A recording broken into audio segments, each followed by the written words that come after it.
The last week of school. Since it's online school and we don't get spring breaks, we get out early. Hallelujah that this year is almost done. I'm exempt from my math exam because I have a good grade. So I'm gonna see my math tutor today and finish all the other assignments, and then I'll be done with math. And then I'm gonna take my exam this week and start summer school. We're getting some shoddy shots. This is my EpiPen because I have a reaction, which I haven't, but anyways, I'm in the elevator. I have my pimple patches on all day, which is good because it means maggots came to a head. But anyways, Clinique Anti-Blemish Solutions Acne Cleansing Oil Control Mask. I need to order more of this. I first got it after I saw someone using it in one of those Vogue beauty routine videos. You know Rachel Zegler. I'm obsessed with her in a normal amount, obviously. Anyways, I saw her use it and I saw it had really good reviews for people with acne-prone skin, which I have. So I decided to order it and it's been a game changer. Got a little too much this time in my hand, but that's okay.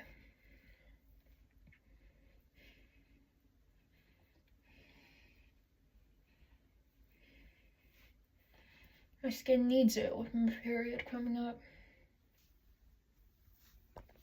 In other words, MCAS is a disease where the body releases too many histamines. And yeah, I checked, I am type 2. One thing I am glad about not being lactose intolerant, because I would not survive without my daily smoothie. My cat's mewing in the background. Don't worry though, we take care of her, we feed her. She just wants to go outside. Baby girl, you are outside all morning, okay? Am I really that bad to spend some time around? Am I really that awful? Am I really that awful, honey? You can spend a few hours inside, can't you? It's not gonna be the end of the world. I'm a nice person. I'm nice, it's okay. It's okay, honey. You guys, Rachel Zegler attended the Met Gala last night, even though she said a few months ago when a fan asked her Met Gala 2026 queen, she said, I'll be working queen. Turns out she went because all of her octet, well, Amanda Seyfried went as well, who's her octet co-star. So I guess Lin-Manuel Miranda was like, yeah, let's just bring them all to the Met Gala. Which, if I were a celebrity and I could attend any celebrity event, it would be the Met Gala. There's just something so cool about the idea of being able to dress like some kind of piece of artwork. It's beautiful. And I really love the Met Gala, honestly. I didn't end up watching it because I didn't think any of my faves were coming, obviously. You know, she showed up anyways, but I was also working on my final project, which I have instead of a test in English. I finished all my math work, and because I have a high grade in that class, I don't have to take the test for that. I'm sorry, that sounded like I was bragging. I just meant that's a good thing. And I finished this final project. I've done 3 out of 4 of the steps in the project. I need to do the 4th step. Then I'll be done with English, and then finish civics and science. I'm not used to being done so early in the year because in in-person school we go until mid to late June. So it's definitely strange, but it's because in online school we don't get any other breaks during the school year. We don't get spring breaks, so, you know, this is strange, but I'll take it. I personally am just glad the school year from hell is over. This is my lunch. It's technically 2:30, but it's Cinco de Mayo, so my dad is going out with some of his old colleagues. If you don't know, back when I was in middle school, he taught there. He's an industrial design teacher, so my mom said she and I could go out. Obviously, Mexican food is a gamble with my condition, with ulcerative colitis, but, you know, it's only once a year, so. We don't typically celebrate Cinco de Mayo. We celebrate Mardi Gras, but that's the only really holiday that we celebrate that most of my friends don't celebrate. We just celebrate that because, as I've talked about sometimes in the past, my grandpa is from Louisiana, and so Cajun culture is really big in my family. Look at it. Hey, baby bean. Also, I know I talk a lot about the mistreatment of Rachel Zegler on here, but now you guys are mad at her for the face she made at the Met Gala. She cannot do a single thing without you guys getting... At the Oscars, her arms swung while she walked. Now she pursed her lips on the red carpet, like literally every celebrity does, because they're told to pose that way. I've been told to pose that way for my headshots. We're supposed to... What we're told to do as actors, because it looks good on camera. Also, when school is out, I'm starting back voice lessons, which is great. What do you mean? I'm starting back voice lessons.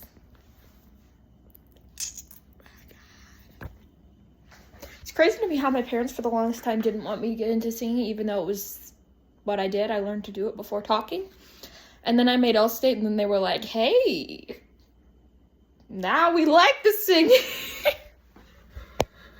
I just have so much stage fright. I don't know. Hopefully I'll post a cover soon. At the very least, some piano will be coming out.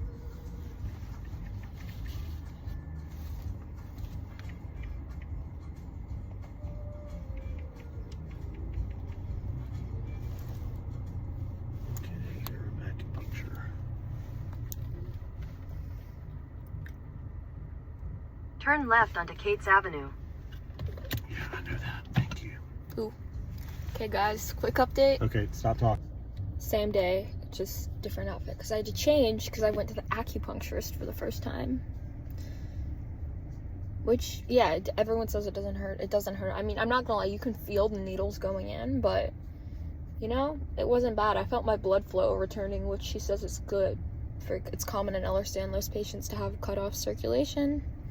She also did cupping, which is not my favorite thing in the world, because it leaves a bruise. But, you know, I've only ever seen it done on my mom before, but, you know, it happened. It's still there, man. Still have the homeless cats. Hey, honey. Hey, baby. You okay? Hey guys, haven't updated this in a while, so I am now get a load of my massive ass forehead. Exactly why I have bangs. Anyways, you know, I went to the Allergist, and then the next day I attended this conference for my mom's job. She works in government, if you don't know. They started a department on accessibility with a specific focus on disability accessibility, and she let me attend. It was amazing. I got to be, you know, a lot of the department was non-disabled, but I got to be around certain other members of the disability community and kind of advocate for myself and advocate with the press as to what I needed. And I kind of spoke about, you know, atypical disabilities, because there was a big focus on accessibility of certain things, but I just brought up the importance of bathroom accessibility, whether it's because you're like me and you have a gastrointestinal condition, or maybe you're partially paralyzed or a wheelchair user, whether full-time or ambulatory. You have to spend more time in the bathroom because either it's harder for you to do locks or to get in the bathroom, or your stomach just makes you use the bathroom for a long time. And I think that, you know, finding accessibility as opposed to just doing the bare minimum, which I'm glad that they're trying to start doing the bare minimum, but focusing on atypical disabilities is really important for me as a person who, you know, I have Ehlers-Danlos syndrome, which is a pretty common disability, but like ulcerative colitis, not very commonly recognized. And it's really important for me that all disabled people feel like they have a place in society. So being there and just kind of advocating and recognizing and explaining and just raising the questions to the people in charge of how do you plan to accommodate for every disability, because, you know, there's so many, and, you know, not all disabilities are conditions, not all conditions are disabilities. If you have them to a certain degree like I do, they kind of become disabilities at a certain point, but just making things overall more accessible. Yes, for people who are deaf and blind or deaf-blind, or wheelchair users, but then also for, you know, people who look like me, but still need accessibility. There were a lot of deaf people, a lot of blind people, wheelchair users. You know, there was me, a disabled person who technically wasn't part of the commission, but I got to attend anyways and just sort of share my thoughts on accessibility and everything I've been through. They had, you know, closed captioning as well as signing everything. which was really, really amazing to see, amazing to experience, to sort of, share my thoughts. I think I wouldn't really say that I'm a disability advocate. I'm not an advocate, if you know what I mean. I just, at a certain point, I guess, realized that society wasn't gonna make space for people like me, and it was up to me to make space for myself. And that shouldn't be the way that it has to be, but that's the way it is, and that starts with me. It starts with me making space for myself, and that's something I'm gonna do. And I'm not gonna go into a career in government. I still want to be a singer-songwriter actress, but I need to acknowledge this part of me. I need to acknowledge the fact that I'm disabled enough that, my disabilities might not look typical, but that doesn't make them any less than or any more than a typical disability. We as disabled people need to be in the room where these things are discussed. And it's really amazing to see people start to recognize everything we contribute to society and see us as human beings first. And it was amazing to get to be in the room for the discussion and kind of remind people that we all look different, but we need to be in the room where it happens, to quote Hamilton and my dream role of Eliza Schuyler. So I hope someday we do get to be in the room where it happens and live in a world that's accessible to all. And, I'm grateful I got to be there for this first meeting, to participate in it, to share my thoughts and my experiences. I'm definitely not, when it comes to advocacy, one of those people who's going to be involved in the building of these things. I'm far more interested in kind of teaching people, to treat people with kindness, to know that sometimes there are things people will say to me and other people with health conditions that they don't necessarily intend to be offensive. They will say things that are intentionally offensive sometimes, but I'm much more in the combating verbal ableism sort of thing side of advocacy, even though I don't consider myself a disability advocate. But, like I said, I have to make that space for myself.